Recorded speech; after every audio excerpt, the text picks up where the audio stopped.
آج ہم نے اطاعت رسول کے نام پر صرف گفتار کا سہارا لیا، نعرے بازی کے ذریعے سے خود کو محمدی کہلوانا کافی سمجھ لیا۔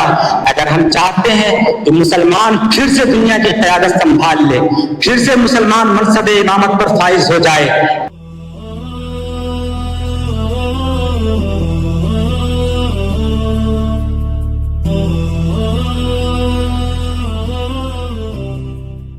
بسم اللہ الرحمن الرحیم، الحمد للہ رب العالمین، والصلاة والسلام علی سید الانبیاء والمرسلین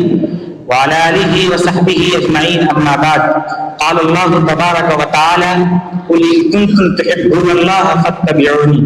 صدق اللہ العظیم۔ حضرات سامعین،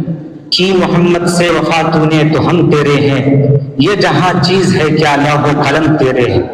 یہ شعر فقط الفاظ کا مجموعہ نہیں بلکہ ایک پیغام ہے، ایک اعلان انقلاب ہے۔ یہ ہمیں یاد دلاتا ہے کہ کامیابی و سربلندی، عزت و اقتدار صرف اسی کے قدم چومتے ہیں جو محمد عربی کے در سے وابستہ رہتا ہے۔ حضرات، آئیے چند لمحوں کے لیے ماضی میں کھو جاتے ہیں اور جانتے ہیں کہ ہمارے اسلاف نے محمد رسول اللہ سے وفاداری کے نام پر کیا کیا۔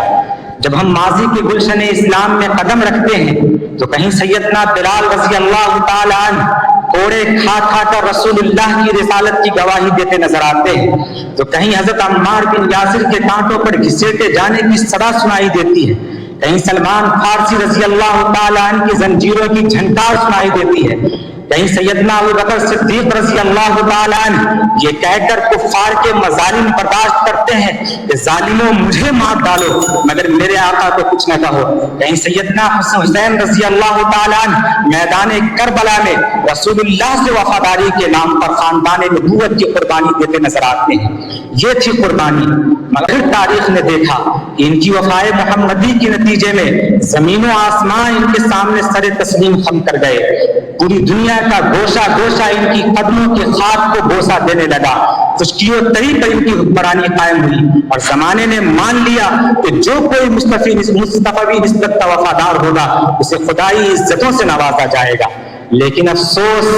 آج ہم نے اطاعت رسول کے نام پر صرف گفتار کا سہارا لیا، نعرے بازی کے ذریعے سے خود کو محمدی کہلوانا کافی سمجھ لیا۔ نتیجہ یہ ہوا کہ اغیار ہم پر ٹوٹ پڑے، زمانہ ہمارا دشمن ہو گیا اور پوری دنیا میں ہم مارے گئے۔ لہٰذا اگر ہم چاہتے ہیں کہ مسلمان پھر سے دنیا کی قیادت سنبھال لے، پھر سے مسلمان منصب امامت پر فائز ہو جائے، تو ہمیں رسول اللہ صلی اللہ علیہ وسلم سے عملی رشتہ قائم کرنا ہوگا۔ اپنے اخلاق میں، اپنے کردار میں، اپنے گفتار میں محمد رسول اللہ صلی اللہ علیہ وسلم سے وفاداری کا ثبوت دینا ہوگا، تب جا کر کے کہیں اس امت کا نصیب بدلے گا اور یہ امت پھر سے منصب امامت پر فائز ہوگی اور یہ دنیا کہنے پر مجبور ہو جائے گی کہ یہ جہاں چیز ہے کیا لوح و قلم تیرے ہیں۔ السلام علیکم ورحمۃ اللہ۔